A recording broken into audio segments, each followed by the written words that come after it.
All right, welcome to Talkin' Hoops, episode 4. We are talking regional basketball, and joining me now, Jamin Wernke, the Roncalli coach, and Joe Taylor, senior at Roncalli. And guys, it's always good when you're still playing basketball this time of year. There's only 64 teams around the state doing it, and you guys are one of them. I want to start with you, Jamin, to finish off that sectional championship and beat Greenwood in a really tough game, really a tough sectional, and we can get into that a little bit too. But just kind of describe the feeling of being able to do this at Roncalli, where you guys haven't been able to do this in a while. I'm sure it was very enjoyable. Yeah, I mean we've been building towards this season for a long time. What I keep saying is we thought we were ready to win a sectional last year, and we just weren't quite ready. So there's a process to it all. We've started with Joe and Will and Connor. We've been building towards this for 3 years, and keep adding more and more pieces and more experience. And yeah, last week was a grind to have to win games Wednesday, Friday, Saturday. But luckily we had great senior leadership, and then a bunch of guys step up to win three really hard fought games.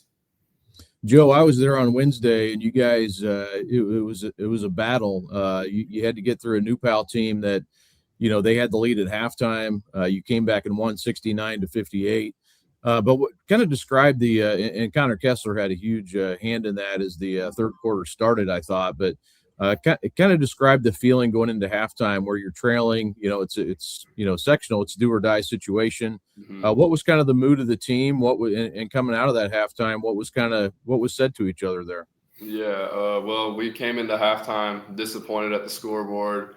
We just knew we had to make some changes and adjustments going forward, and came out with a lot more intensity and played a lot better as a team. We all talked, just mentioning the whole team, like, we've worked too hard for this moment. We're a lot better than these guys. Let's just go out there and give it 100% effort. And we did that and won the game. So it was great.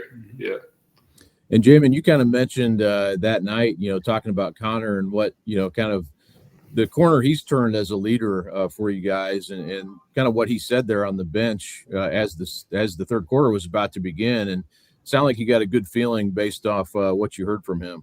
Yeah, definitely. I mean, that's something that we've been working with Connor, and we've seen just a ton of growth and maturity in the way that he, handles success, and maybe in the way he handles adversity. So we've seen improvements throughout the season, but yeah, both Connor was the most vocal that I heard, but that's where we keep, leaning on these seniors.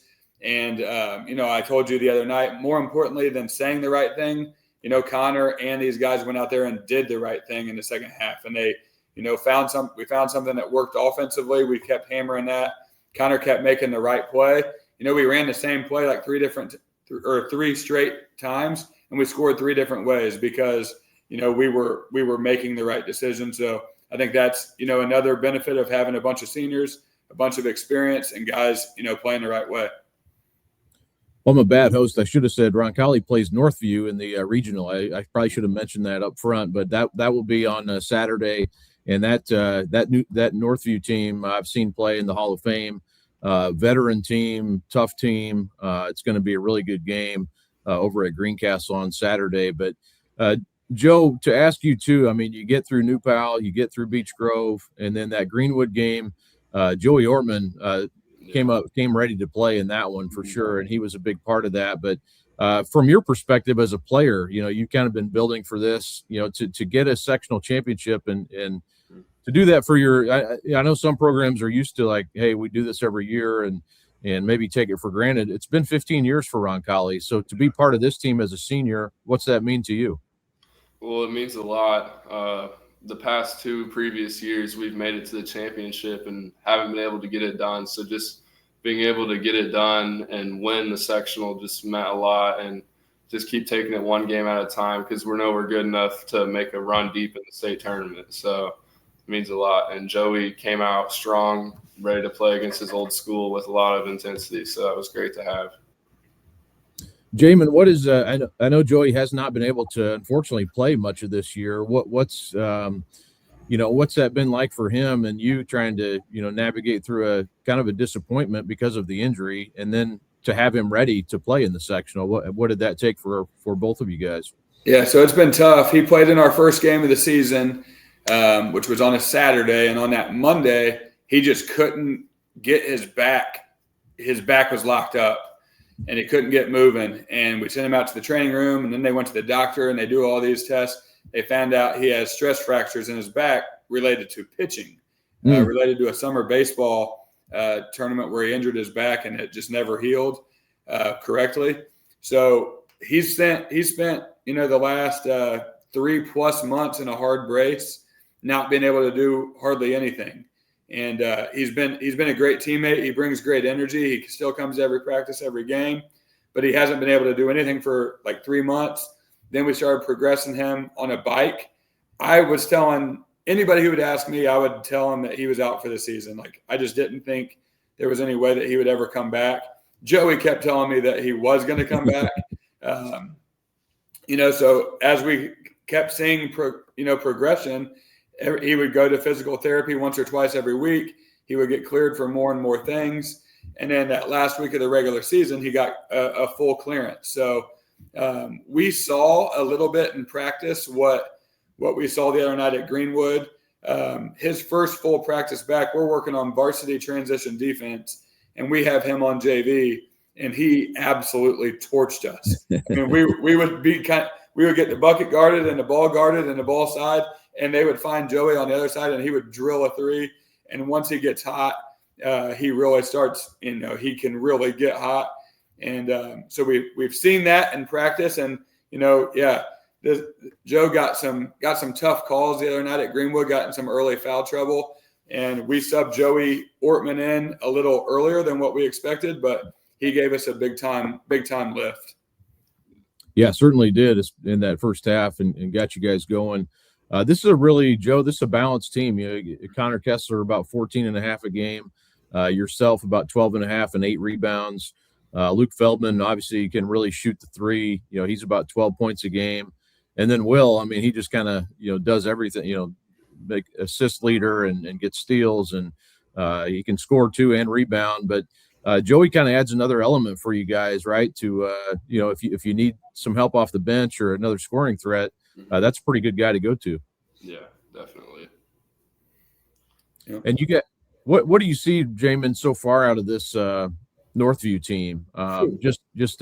I know you're getting into your game planning and scouting, and I had a chance to see a very tough team. I would say, from my perspective, they're physical, tough, kind of like you guys. I think there's some similarities between the teams, but what do you see out of them? I do think there's a lot of similarities. I wish I would have got to see them live at some point this season, just to see their bodies and what they look like. But man, on film, they're impressive. And, they have 3 guys averaging double figures, another guy averaging, close to 9. So a lot of these games, I know when they played Terra North, they had 4 in double figures. So, I think they provide a lot of problems in the same way that we do. Like sometimes it's easier if you know who they're going to get the ball to and who their scorer is. You can kind of load up a defense and game plan, to try to take that away. But so far, watching Northview, they have playmakers, they have shooters, they spread the floor, they play really fast. They turn their opponents over big time, where they're changing defenses, and it doesn't really look like that offenses ever get really comfortable against them. So they're going to provide a lot of issues for us. And that's what, when you were talking about our kind of personnel, I guess that's the only good part is like, hey, we're sitting here trying to figure out how we're going to guard all these guys and how, we're going to guard certain actions when they spread us out. But the good news is that they're probably sitting in their offices thinking the same thing.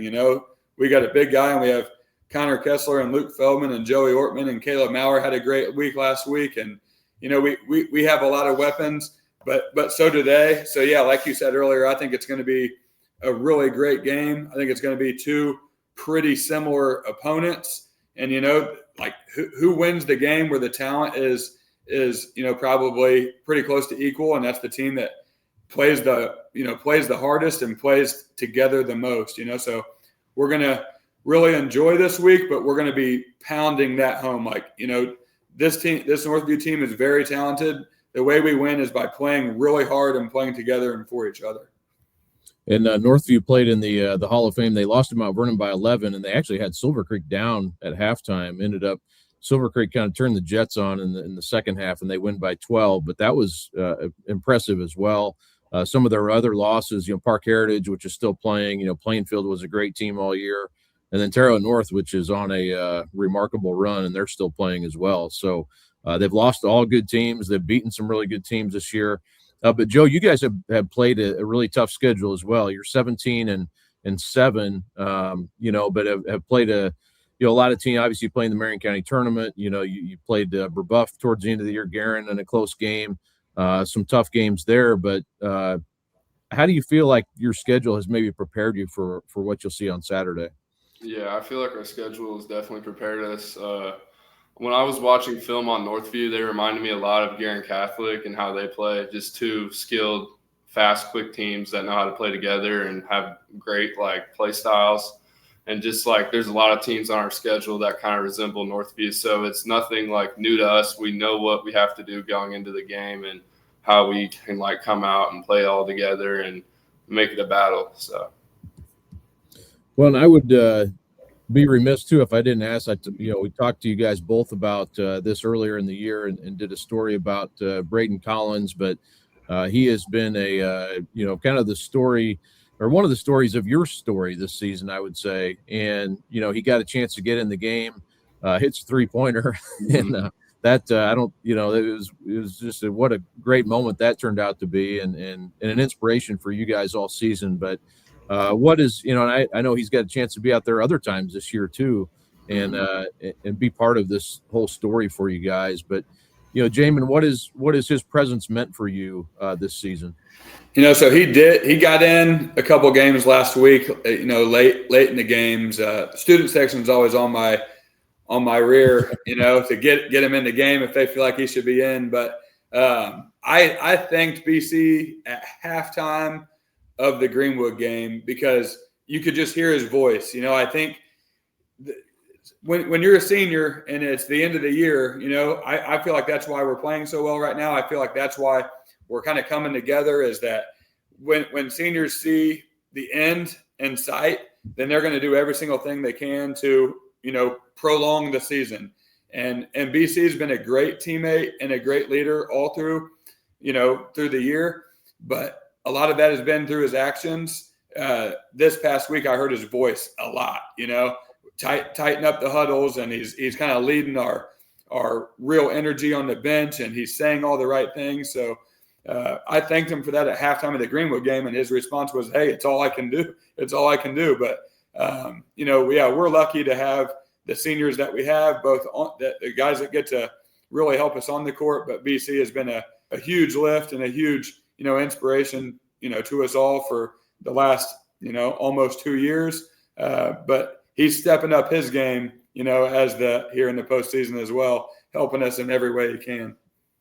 And Brayden was diagnosed with leukemia. I should have mentioned that before his junior year, and came back to the team. And I'll post hopefully an interview with him here too. But he came back last year, was with the team, and then this year has actually been able to get on the court a few times, which is awesome. But to ask you, Joe, too, you're in the same senior class with him, and if Brayden didn't have leukemia, he would definitely be part of this rotation and probably a pretty big part of it, honestly.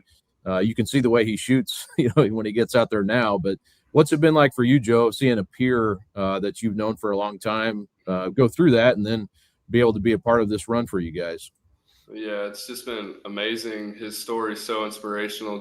I've known him my whole life. He's been one of my best friends throughout my whole time here and my whole life. And just seeing him throughout the day, knowing what he's overcame, and when he went back, not to mention the Perry game again, but when he hit that 3, that's the loudest I've heard Roncalli. It just reminded me of the Watford shot against Kentucky. It was loud. So yeah, just seeing him every day, he's always in the best mood, and he's just a really strong kid, and he knows what a real problem is, and we all can get that through BC. So he's just great to have around. Yeah, you can always see him popping up off the bench. First one out there, and I know he gives you some advice too here and there. So that's good to hear. Jamin, what's the rest of your week look like? How do you, I know, do you get a chance to get over and see the Greencastle gym and get in there?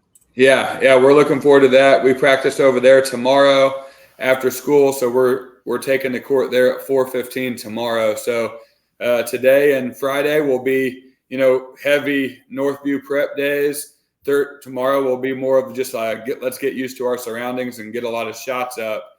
But Coach Whitaker at New Pal, he sent me a text after we won. I was on the bus ride home on Saturday, and his advice was just enjoy another week with your team. Not everybody, most teams aren't practicing right now. So really enjoy your team, enjoy practice. Don't do anything differently than what you've done, in the regular season and in sectional. Keep preparing the same way, but take extra joy in this week. So we're kind of doing that. We have a couple speakers lined up, former players that are going to come in and talk to our guys both today and Friday. And, we know that we're in for a really tough battle on Saturday, but we're battle tested, and we're going to, enjoy the week and go out and have a bunch of fun competing on Saturday.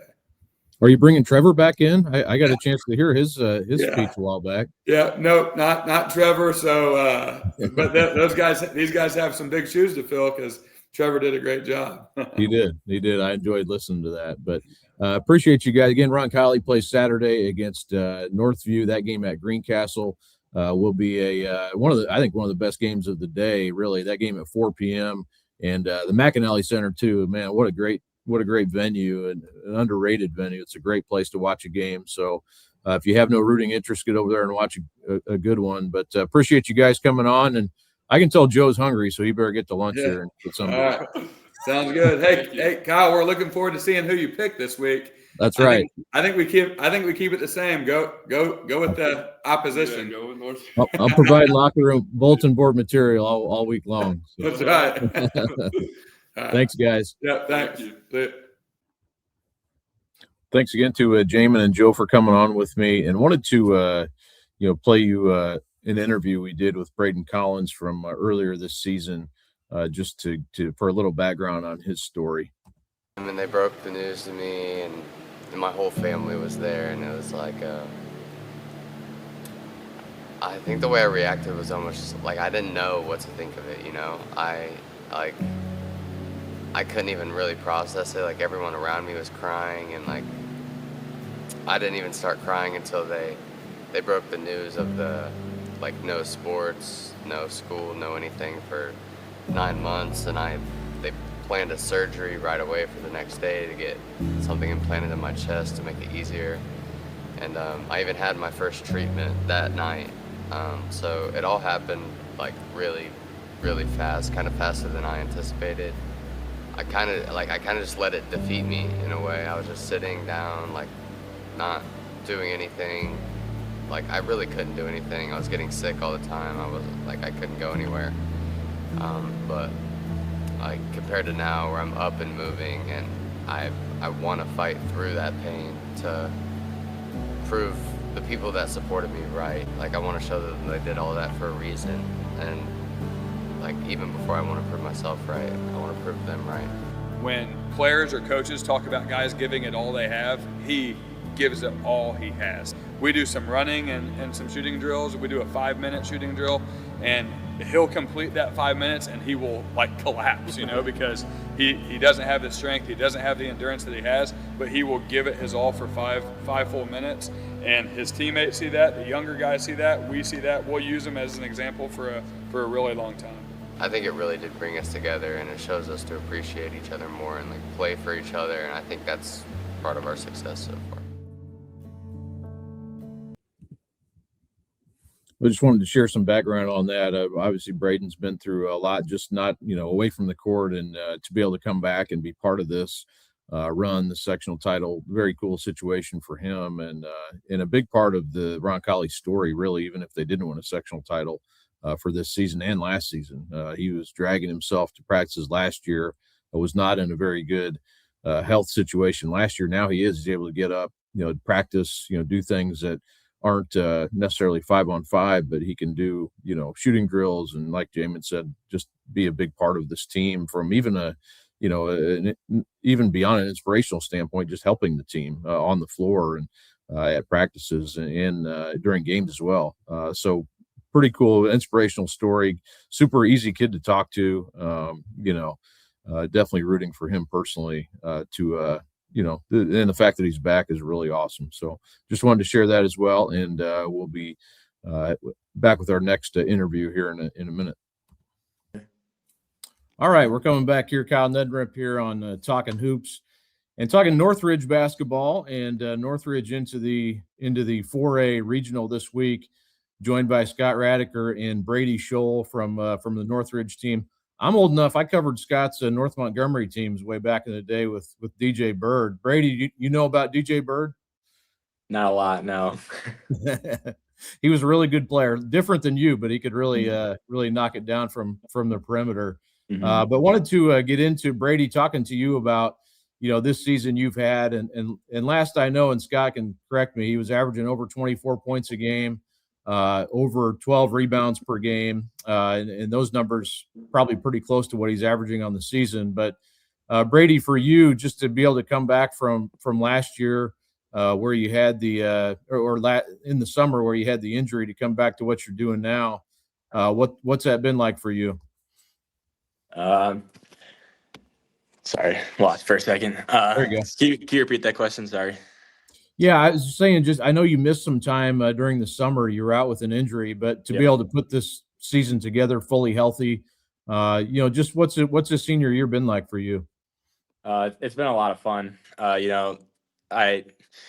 It was hard going from playing with the same group for 2 years to having mostly new guys besides one on varsity, and just not knowing what it was going to look like. But I think we've really found our roles as a team, and we're playing good. Obviously won a sectional, and it's just been a lot of fun this year. And Scott, if you would kind of speak to what you expected out of Brady coming into the year, and how has he performed to those expectations? I got to see you play at the Kokomo tournament. Obviously that's a really good group of teams every year, 8-team tournament. You got to win 3 games to win that thing. And you guys were able to do that. But I know you've had a lot of other good wins this year. Have won all your games other than one. But what is Brady's impact been? How have you seen him improve from junior to senior year? Oh man, he's given us everything I expected and more. Averaging a double-double. I mean, he's just a guy that controls the game at both ends of the floor. You got a shot blocker like him at the rim. On defense, it gives our guys a little more freedom to pressure the ball, knowing if there is a mistake, we got someone to clean it up at the rim. And he's done a great job being disciplined, staying there, staying down, and staying out of foul trouble. Obviously, like I said, he's rebounding at over 12 rebounds a game. On the offensive end, he talked about it a little bit, but he trusts his teammates so much now that, he's averaging probably 4 or 5 assists a game the last several games, because he's finding guys and he's not forcing it out of the double teams.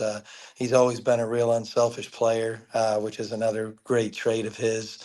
And his servant leadership, he's grown as a leader. I think that's the biggest. I mean, he's improved as a player, obviously, but his leadership, putting his teammates above himself, has just been incredible. And that example he set is as much as anything has led us to where we're at right now. Brady, you had to go through the sectional against teams that know you pretty well. Goshen had beat you during the season. You were able to avenge that loss pretty handily, 53-29. And then Warsaw, always a good team. You can throw the records out and everything. Warsaw is always going to be good at basketball, it seems like, and you're able to beat them by 11. But what's that like? You go into that sectional, probably people expect you to win. What did you feel some pressure going into it, or what's it like, to get through those 2 games now? I think we definitely felt some pressure because you're just expected to win. And you saw me and Coach Radeker hug at the end. I feel like it was kind of just a little bit of relief that we got it done. And obviously I haven't won it at all in high school, so just be able to do that my senior year was just, it was great. I was happy, but definitely a lot of relief in it too. How much confidence was there, going into it? Because you guys have run off, that Goshen game was I believe before Christmas even. So you haven't lost since then. So what's the confidence level like when you've kind of been able to string so many wins together in a row now going into that sectional? We definitely had a lot of confidence. I think we showed after the Goshen game, winning was 16 straight, something like that. That we can play in like high scoring, low scoring games. Our defense kind of keeps us in that's like our strong suit. So yeah, we had a lot of confidence going into the sectional. I never thought we were going to lose the sectional for a second. So. And yet you mentioned the defense, 44. I was looking this up yesterday, but 44 points allowed per game, 44.4, which is the best in Class 4A. And you go up against a team on Saturday in the regional that leads the state in scoring. So I find this a very interesting matchup for that reason. But to that point, Brady, I mean, the defensive end, I mean, obviously that's imperative to being able to win games. What has led to that, 44-point average for you guys this year? I think having me at the rim, like Coach Radeker said, just having a shot blocker, our guys can kind of get up and pressure the ball and don't have to worry about getting beat all the time to the rim because I'm down there. And then I think that helps a lot. And we rebound well as a team. So that not letting them get second chance shots is big for us as well. And you are not the only Scholl that can hoop. You got a sister who's a junior all-star, and congrats to her for making the junior all-star team that came out this week. What's your relationship like with her? And I know you have a brother on the team also, but you're not the only hooper in this family. Right. Me and my sister are really close. We've been close our whole lives. We're only 11 months apart, actually. So grew up together, been best friends, and gone through a lot together spiritually. We've and also just basketball wise worked on our skills together, going to the gym together, and it's been a lot of fun to have Lily kind of right by my side throughout my whole childhood, and now Jake in high school as well. So yeah, it's been a lot of fun. And Jake had a good game when I saw him play at the Kokomo tournament. He put together a good game for you guys. What has his role been for you guys so far this season? He's a very scrappy defensive player. So a lot of times when he comes in, we'll put him on their best player, try and deny him the ball. And I think he does a good job. He's physical for a freshman and athletic. So, and then he also passes me the ball a lot, which I like. So he does do that. Like little brothers are supposed to, right? That's you got to. Scott, we bring you back in here for a second, but other than Jake and Brady, you have some other good players too. Hayden Johnson is a player who I think people know. He can knock down shots. He's your second leading scorer, about 13 points a game. And then another guy that I liked, Hayden Gorball, had a good game or a good couple of games up in Kokomo that I saw. But what's your team look like other than Brady? How did the pieces kind of fit together for you guys? Well, Hayden Johnson was another one of our returning players who was on that team. We had Brady mentioned we had the same team 2 years in a row, basically, and Hayden was one of those guys. And so Hayden's an experienced varsity player who's improved with every season he's played. He can score at all three levels. I mean, he can hit the three, pull up jumper, get to the rim and score. He too has done a really nice job getting Brady the ball in the post in a timely manner. He's grown over the years into one of our better defenders in the program. Being able to have the confidence to put him on any kind of matchup we need with his length and athleticism. And but again, he's another one of our seniors that has been around so long. He's just really grown in his own way. Brady and him they're close in their leadership style, but they're a little bit different also. And Hayden does a really good job leading by example, encouraging his teammates, holding himself and his teammates accountable. So it's just it's been a pleasure watching Hayden develop as a person and as a player and as a leader in our program. And then Hayden Gorbel just really, I knew he was going to come on. It took him a little while to get going this year coming off of football, but he's starting to shoot the ball more consistently now. Really good athlete, gets a lot of touches defensively for us, rebounds really well for us, can finish at the rim, get out in transition a little bit. So real happy with his progress and how he's developed. And I'd have to talk about Carson Rumfeld, who I thought had a great 2 games in the sectional. I mean, his numbers were really good for us. Took care of the ball, just didn't turn it over, rebounded, scored double figures, finishing at the rim, and just played really well defensively for us. And then Freeman Slaybaugh, point guard who's just steady, takes care of the ball. Nothing fancy. You're not going to see anything fancy out of him. He gets us in the offense, gets us to our next action, gets the ball where it needs to be, which most of the time starts in either Brady or Hayden's hands, and he knows where to get it. Parker James has been coming off the bench for us as just an energy guy on defense, and really getting after it and bringing us that extra energy we need to get a spurt going in a game. So, it's been a great, real collective team effort from every guy. And Scott, you've been at Northridge now for 8 years. You, like I mentioned earlier, you previously coached at North Montgomery or at Lafayette Jeff. But what is it about? What do you like about Northridge there and being there as long as you have now, going in almost eight full seasons now? Well, there's really nothing not to like.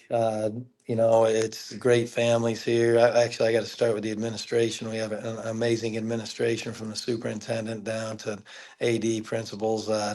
They really get behind our program and allow us to do our job, and they're just there to support. They're not meddling in what we're doing. They let us work and let us run our team, and you don't see that at every school. Unfortunately, that's the way it should be, but this school does it the right way. The community is incredible. Incredible following. These people love basketball here, and they get out in droves to watch us play. And then the families and the players. I mean, they're just amazing kids here. The family, the parents have done a great job. Just amazing families who want to get involved and help the players any way they can. And it's just been an amazing and a blessing for me to end up here. What do you think about this matchup you have with South Bend St. Joe? As I mentioned, they're the highest scoring team in the state, regardless of class. It looks like kind of a contrast of styles a little bit, but I know you guys can score as well. But what concerns you, or what do you see as the keys to this matchup? Well, very good basketball team, top to bottom. I mean, they are. You get to this level, you got to be playing well. You're going to be playing a good team no matter what, and a team that's playing really well. And St. Joe is one of those teams. They thrive on turnovers and pressure, and we're going to have the biggest key. And I think I've mentioned this once to our guys in the last few days. The biggest key is going to be not turning the ball over. And really being strong with it and making the simple plays, fundamental plays on offense. We got to keep them off the glass, and we got to do a great job guarding the arc on the defensive end. We do some of those things really well, and we're going to give ourselves a great chance to be there in the end. And Brady, how much when you get to a game like this is what kids dream about growing up, is playing in games like this on Saturday. Mm-hmm. What's your week look like? How much are you trying to get away from thinking about it some, or what's your mindset on leading up to this game? I wouldn't say I'm trying to get away from it. I think I'm pretty focused in and locked in and ready to go. Watching film, getting good rest, eating good food, hydrating, and just trying to get ready to be the best I can be on Saturday. Are you still feeling good this time of year after all the 20 some games you guys have played? Yeah, I get a little tired here and there, a little sore, but I think I'm doing pretty good. Well, you're young, so I'm sure you do. And Scott, I wanted to ask you too. Lastly, here, I mean, I've made my pitch for Indian All-Star nomination for Brady. I think he's definitely deserving to be in that on that team. What's your? I'll let you give your pitch for him to be on. I know his numbers kind of speak for themselves. Yeah, his numbers definitely. It's a no-brainer in my opinion. I mean, I've coached with the Indian All-Stars before, and he's talented. He affects the game in so many different ways. He can pass it. He can defend the rim. He can defend on the perimeter. That's one of the things he's really improved over the years, is being able to guard on the perimeter and keep it in front and contest at the rim. And it double-double. He's averaging a double-double. He scored over 600 points. All those things are great, but in spite of that, he's the most coachable player almost that I've ever had. You never get a roll of the eyes. He never turns and he's a stud. And he's got a shot at being an Indiana All-Star, and he's one of the most coachable players I've ever had. So that says a lot for who he is. And he's a team first guy. He just wants to win, and he's going to do whatever he's asked to do to win. And I think they need an all-star team needs guys like that. They don't need all ego guys out there. And he's got the numbers, and he's got the humility, and he's got the coachability, and the talent to definitely make a difference on that team. Well, again, it's 7 p.m. It'll be Northridge and South Bend St. Joe. To me, I think it's one of the most interesting games of the whole weekend. Should be a fantastic atmosphere and game. I'm sure you guys are going to bring a lot of people, right? I mean, that's kind of the Northridge way, right? Yeah, the community will get down there. They're great. Yeah, they might already be heading that way. I'm not sure. And that game's in Plymouth, I should say, too. That Plymouth is the site of that game, so that'd be a fun one. Yeah. But guys, appreciate you coming on here, Brady and Scott. And again, Northridge playing 24-1, playing South Bend St. Joe 21-4 on 7:00 on Saturday night. But thanks for joining me here, guys. Thank you. Thank you for having us. Appreciate it, man. Thanks. You bet. We'll talk to you. All right. Yep. See you.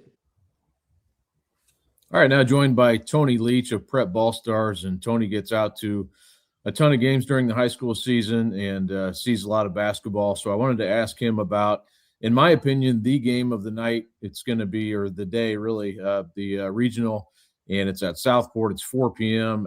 and it's going to be Mount Vernon and Pike, and I can't wait for this game. Looking forward to seeing it again. I covered it the first time, Tony, and we were just talking before I started recording. One of the wildest games of the season. 84-81, Pike won it in overtime.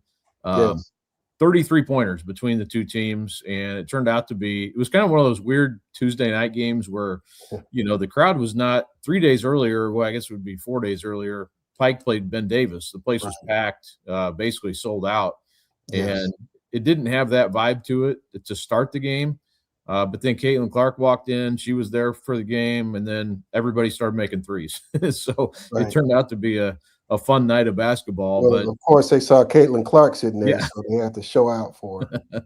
That was the deal, man. It was incredible. And Mount Vernon, I think Mount Vernon had 19 of those, if I remember right. But Pike hit their share too. Tony, first glance, first blush, what's your early thoughts on this game? And as we get to, we're about middle of the week now, but what are your thoughts looking at the two teams? Who's got the advantage? How do you maybe see this game playing out when it's all said and done?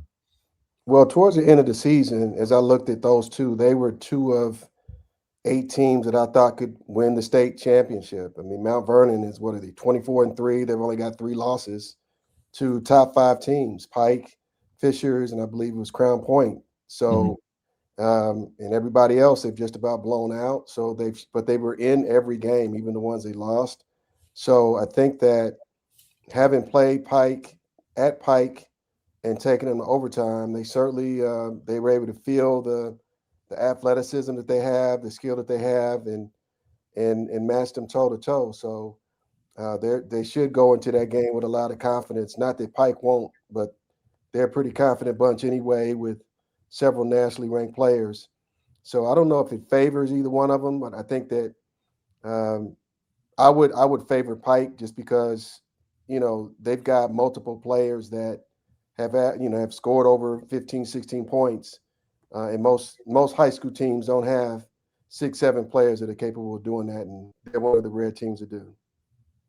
Yeah, and I should say too, that was another game too where Max Weiss for Mount Vernon wasn't able to play. He had an ankle injury, and he missed, I want to say, probably 4 games there during a short stretch.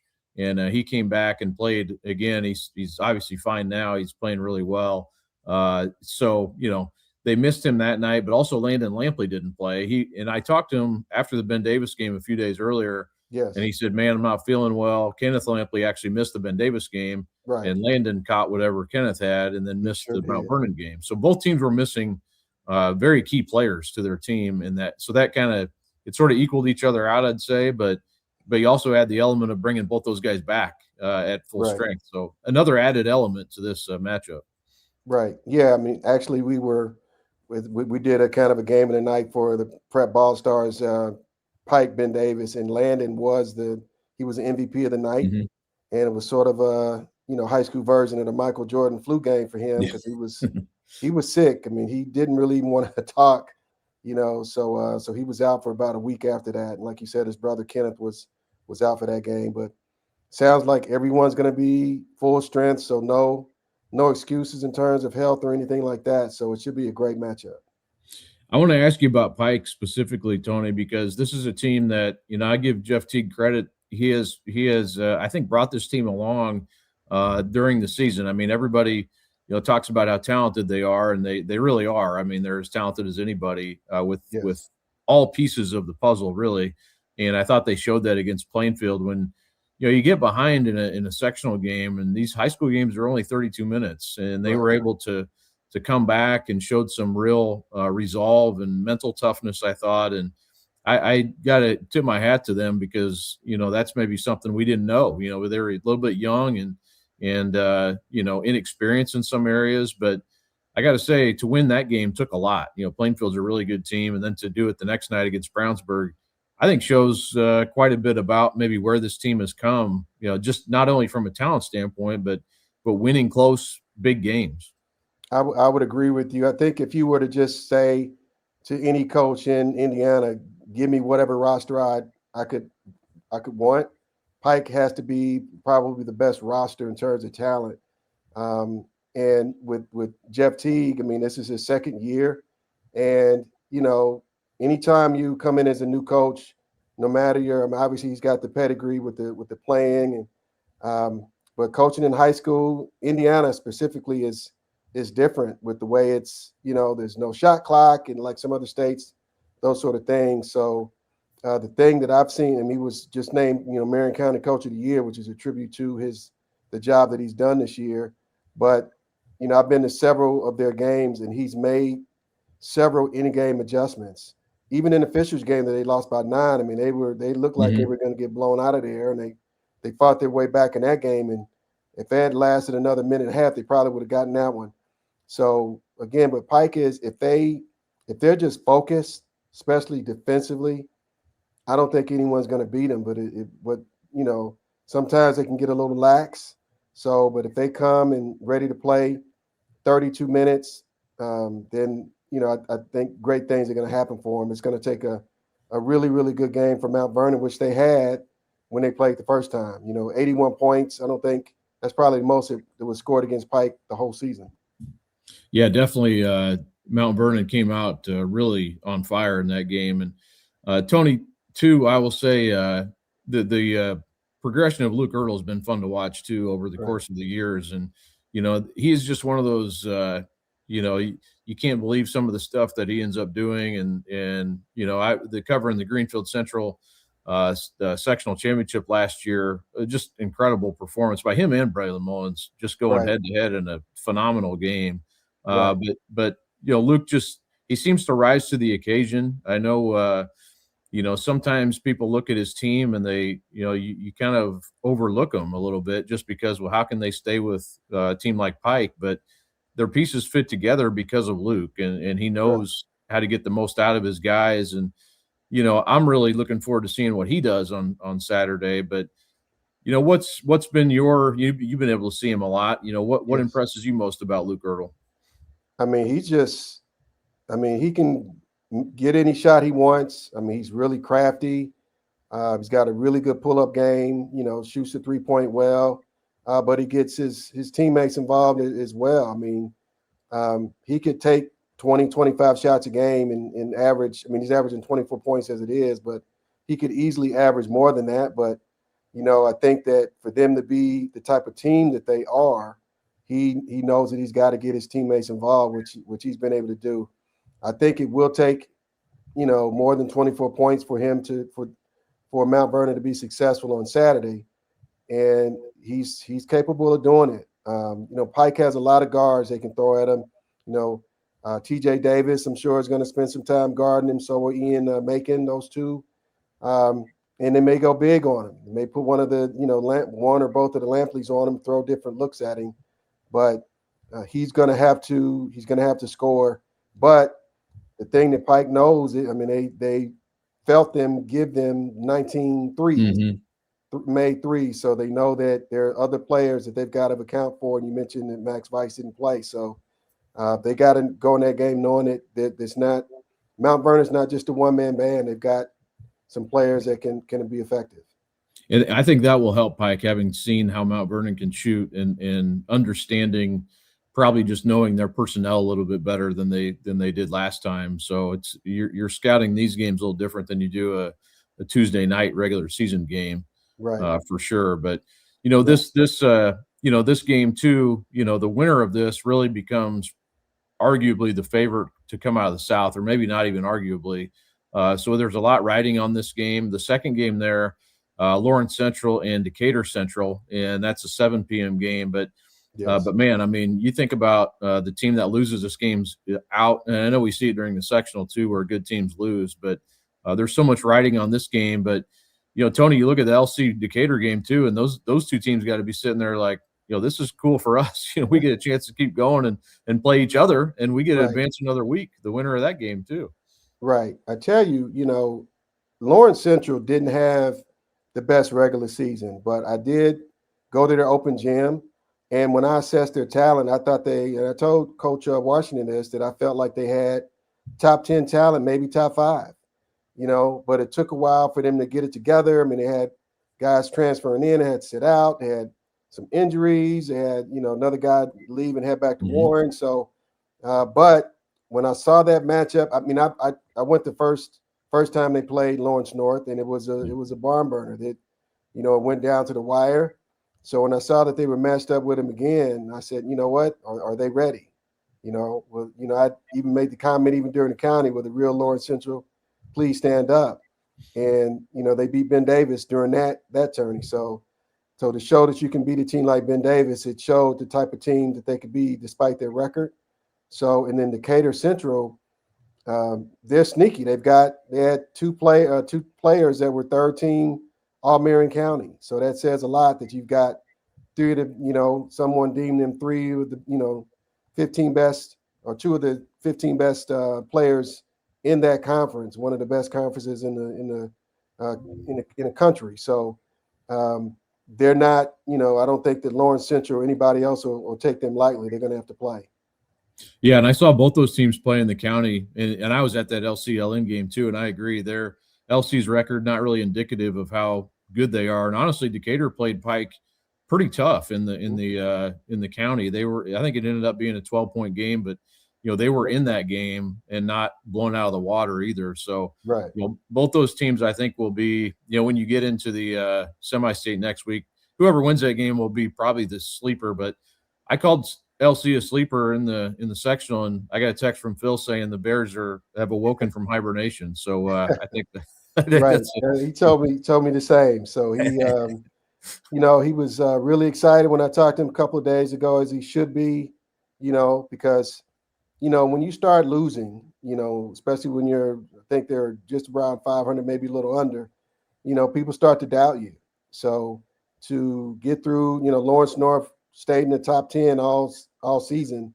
So to knock them off when they were a favorite with the type of leadership they had in their two seniors, that's a nice feather for him and their team. So they've got to be confident going into Saturday. But again, they've got to play, because Decatur's, even though their sectional could be deemed easier, I do the little quotes there, but that doesn't mean anything. It's 0-0 again heading into this regional. And Tony, just quickly, I wanted to mainly talk about the Pike Mount Vernon game, but also just to touch on Fisher's getting beat. I think that kind of, that game kind of sent a few shockwaves through the state, and rightly so. That was a great game, great high school game, and high emotions on both sides. And Carmel ends up winning 50-49 to send Fisher's home, which, you knew it's possible, because that sectional was so good, and they had to get through a really good HSC team that was, in my opinion, was a top 10 team at this point in the season. But right. But Carmel gets it done, and that took a lot. That was a great finish. Ben Bremer hits the big three. they're missing Cash Daniels. Just so many things happening, and just not even on the Carmel side, Tony, but the Fisher side. What do you think about this 3-year run that they've had? And I know some people saying it's disappointing, but man, they won a state title and they almost won another one, and they lose 2 games by a total of 2 points. So it's right. To me, it's like, man, they were consistent for a long period. Well, in the 3 years they played, they won every game but 3. 2 of those losses are to Carmel. Mm-hmm. Lost 2 years ago at Carmel, and they lost in the sectional. So, but Fisher says nothing to hang their head about, as you mentioned. They were the number 1 public school in the country this year during the regular season, and there's a lot of pressure that goes with that. They've got their star player, nationally ranked Jason Gardner coming back, and anything short of a state title for them is could be deemed bad, a failure, whatever. I don't look at it that way. I mean, these are still kids. They're 15 to 18-year-olds. They shouldn't hang their head. They had a great season, and Carmel was just 1 point better that night, and was able to interview some guys with those Carmel seniors a couple of weeks ago, in Bremer and Evan Harrow and Julian Vogt, as well as Jamichael Fountain, their 4 seniors, and they mentioned in the interview that on the top of their list, they really wanted to win the sectional. They wanted to bust through, and they were able to do that. And Bremer, it seemed like he was the leader of he was the first person to talk, and usually your leader is the first person to talk. And he closed the show. And when he let that shot go, you could see it. It was pure. I don't even think it touched the net. It went, there was no doubt that, he had a lot of confidence shooting that shot, as he should, because he's a really good shooter. Yeah, he wasn't even open that long, but he knew he was going to shoot it, and he let it fly and shot it with confidence. But that's obviously that was a huge story of the weekend. Now Carmel will play Fort Wayne Snyder at Newcastle. That's the north half of the bracket, so they go the opposite way of Pike and Mount Vernon and those guys at Southport. And some good games on both sides. I mean, I think there's some good teams. Crown Point, obviously, we've talked about them. Northridge plays South Bend St. Joe. That'll be a great game. Really good game. I think that's a contrast of styles type game that's fun in basketball. And then a couple teams down south I think people might be sleeping on too. New Albany and Terre Haute North are both very good teams. They are. I think Terre Haute North is on a win streak. I think maybe 10, 12 games they've won down the stretch, and they beat Plainfield about a couple of weeks ago. That kind of surprised some people. And then New Albany, they're young, but I think that they're maybe a year away, but maybe the time is now for them. They catch you on the right night, and they play their best, and someone maybe is a little off. I think they could bust through even this year. Yeah, it's a great regional, a lot of great teams left. I would say even with Fishers being gone, we have a really good group of teams left still playing here. So it sets up for a good semi-state next week. So, but Tony, didn't mean to keep you too long here, but appreciate your insight on the Mount Vernon Pike game, especially. And are you going to get down to Southport Saturday, or where are you playing? I'm going to be definitely be at Southport. It's going to be two great games. Well, can't wait. I'll see you there then. But appreciate you doing this. No problem. Thanks so much to all of our guests for joining me here on Talkin' Hoops. Wanted to go over the regional games and I guess give some predictions. My predictions didn't go fantastic last week. I think I was 44 out of 64 for the sectional winners. That's not that's not up to par. I should have done better with that. I probably picked some maybe too many upsets. I'm not sure because we don't have only 9 of the top 10 teams across the 4 classes are gone. So, and a lot of those were head-to-head, top 10 matchups. We did lose Couts, number 1 in 1A, and number 1 in 4A, also Fisher. So a couple of big upsets there to eliminate 2 number 1 teams already. So that is a little bit unusual, I would say. But getting into the region, I think some of the better games we're going to see, and I think, you can look down the list, and we talked to Tony about that Pike Mount Vernon game. To me, there's no better matchup just from a familiarity standpoint. We've seen these teams play. It was a great game the first time. Pike is a team that, is loaded. Mount Vernon has been there before with Luke Ertl. So they know how to win these close games. But to me, that's the best game. That's at Southport, 4 p.m. The second most intriguing game to me is Brebeuf playing Cathedral. That's Class 3A at Martinsville, 7 p.m. That's the second game of a doubleheader, really good doubleheader at Martinsville. But Brebeuf 18-6, Cathedral 21-5, and Brebeuf played them to a 9-point game earlier this year. Now, I will say, Brebeuf, they are very deep. They can go 10 deep. They play 10 guys regularly. I wrote about Chase Ford and Austin Ford. They're two brothers who are guards on that team, and they are very good players. And, they both average. Chase is about 12.6, Austin 11.6 a game. Dylan Logan also had a big sectional championship game against Guerin. He's about 11 points a game, can really shoot the three. And Jaden Washington as well, another player for them who can score. But, does Cathedral have too much firepower? They are – they're a team that really gets up and down. They also play a lot of players. They go about 10 deep. Keaton Aldridge, 18 points a game. Julian Smith, about 16. So, those two especially can really get and go. Those two both seniors, but a lot of other players for that Cathedral team too. Braylon Pippins, Armani Wells, those guys capable of putting together big games also. So that, and I did write about my top 10 games, the regional games to watch. And, we talked to Northridge earlier. That was third on my list. Northridge 24-1. Talking to Brady Scholl and Scott Radeker earlier, and South Bend St. Joe. Fascinating matchup there. South Bend St. Joe won the 3A title last year, so have guys who've been through this tournament before and won a lot of big games. Granted, it was not 4A, but they're accustomed to playing these big games regardless of class. And then I think the 2A game in the North is going to be a really good and interesting game. Is Westview, Gary 21st Century. Westview 24-1, Gary 21st is 17-6. But they also play a schedule where it's like, they're playing everybody.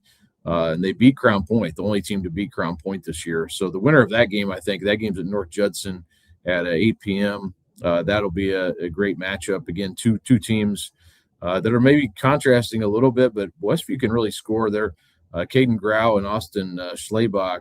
They are both over 18 points a game. Gary 21st, a roster full of seniors. Terrence Hayes Jr. should be an Indian All-Star. Ronald Mosley, Jacoby Donaldson, Jerry Triplett. They're all over 10 points a game on average. And these teams did meet 3 years ago in the regional, which Gary 21st won that game by 9 points, I believe. So, and then the other game at Martinsville, if you want to go to, if you don't have any teams you're rooting for necessarily, that game at Martinsville, the first game will be a great one too. Park Heritage and Centerville. Park Heritage trying to get through and get to the Game Bridge for the first time with this specific group with Trey Shelsky and the group that they have, and Centerville, a team that they did play last year. They played Park Heritage to a 6-point game. Shea Hollendonner, almost 20 points a game this year for Centerville. So that's a really good matchup, I think, in the 4 p.m. game. I don't know if there's a real favorite there necessarily. So I think that'll be a good one. And then also we talked to Roncalli. They played Northview at Greencastle, and I think that'll be a great matchup as well. And some of the other ones, Chesterton at Crown Point, or at First Crown Point at Michigan City. That's a 4A game up north. Crown Point trying to get through, get to the semi-state again. They've made it the last 2 years and lost to Fishers both times. Paoli and Linton Stockton. That game at Seymour at 4 p.m. Paoli 26-0, ranked number 1 in 2A. Linton Stockton, of course, they always seem to be here this time of year. Paul Oliver, Connor Daly, Jackson Miller, some of their top players. Cardinal Ritter and Triton Central, I think a great matchup again at 2A at Greenfield Central. That game at 7 p.m. And that, again, a kind of a contrast there. Eli Seago, their best player is a guard. Devin Bolden, best player for Ritter, is a big. So you have, and the guard play for Ritter is really good too. So that will be a good one. Ritter only 14-12, but another team that plays a really tough schedule against schools that are larger. So their record really not indicative of who they are. So those are some of the better matchups for the regional round.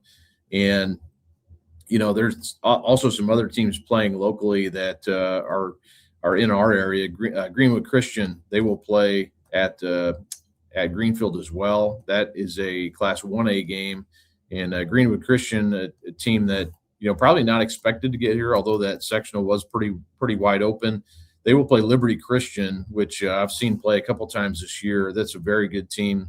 Another team that plays a tougher schedule than a 1A schedule. They go up against the 4As, the 3As, and do well against those teams. They're 18-7 coming into this one. So again, that'll be an interesting matchup there. And then other local teams playing, we have Lapel and Blackford. That will be an interesting game, and Lapel gets the home game there. So they're 20-5, Blackford 20-6. If you haven't seen Marion Leggett play for Blackford, sophomore, averages more than 24 points a game. He can really play. But Lapel coming off they have been absolutely smoking here lately, playing their best basketball of the season, and that I think will be. I would probably favor Lapel to win that game, to be honest with you. I think that's going to be a good one in Class 2A. So we're dwindling on number of teams still playing. There aren't a lot. A lot of our teams obviously get knocked out in the sectional, and really teams do. LC Decatur Central, also that second game in Southport, I think will be a really close game and pretty fascinating to see who wins that one. And then locally on our side, Carmel, the only other 4A team left that will be playing locally is in the north there. They play Fort Wayne Snyder at Newcastle at 4 p.m. So Carmel, you could argue they are maybe the favorite now on the north side of that bracket, although, I think Crown Point, the winner of the Northridge South Bend St. Joe game will have something to say about that next week in the semi-state. But I definitely feel like Carmel's going to advance in that game on Saturday. So some good matchups there. And as I look at this, the local teams, I like Carmel to get through. I think they'll win fairly handily against Fort Wayne Snyder. The 4A games at Southport, man, I'm probably going to go with Pike there. I think it'll be a close game, but I think overall they have just proven they can win these close games against good teams.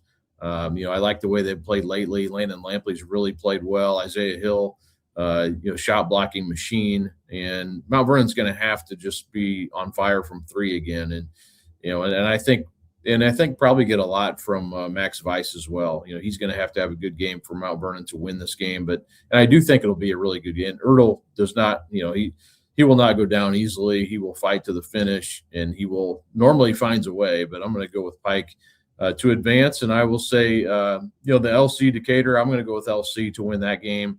Again, I think it's going to be close, but I think LC talent-wise is just a notch better, and I think they're playing their best basketball of the season right now, including that win last week over Lawrence North. So I'm going to take LC to advance at Southport, and then I will have all the picks online from around the state, but just local. I'll just pick the local ones here. I think Cathedral will advance at 3A at Martinsville. I'm going to take Roncalli to beat Northview. That may be a bit of an upset pick at Greencastle, but I like the way Roncalli's been playing here of late. So I'll take the Royals to advance there. And then 2A at Lapel. Like I said, I think Lapel's going to win this game. I think they're just playing their best basketball right now, and they'll have a plan, I think, for Blackford to try to slow down Leggett. I think they have more pieces, honestly, than Blackford does as a complete team. So I'll go with the Bulldogs there. And then in 1A, or I'm sorry, in another 2A game at Greenfield, mentioned Ritter and Triton Central. And I'm going to take Ritter. I think they are, again, they come through a tough sectional. They get out of it. They beat University fairly handily by 15 last week. And this is the path University took to get to the state finals last year. So I think that could be a similar type deal for Ritter. We'll have to see what the matchups look like next week in 2A. But I'm going to take Ritter to get through there at Greenfield Central. And then our 1A team is Greenwood Christian, and they play. I think this is really tough. I think there's a lot of teams Greenwood Christian can beat. I'm not sure if Liberty Christian's one of them. I'm going to take Liberty Christian to get through and win there. So there's some picks for you. Picks sure to go wrong, I'm sure, or some of them will. Maybe I'll get some right this week. I got some right last week. I just didn't do as well as I thought I might. So. But again, thanks for joining me here. Thanks for all the guests for coming on. We'll have plenty more coverage Friday morning online, and in another story to come that I think is going to be a good one. So again, we'll have all the coverage. IndyStar.com. We'll have a live blog on Saturday covering all the games. We are covering a lot of games on Saturday. So looking forward to that. Appreciate all of our freelancers helping out and being available and doing great work for us also. So thanks again. We'll talk to you here on Talking Hoops next time.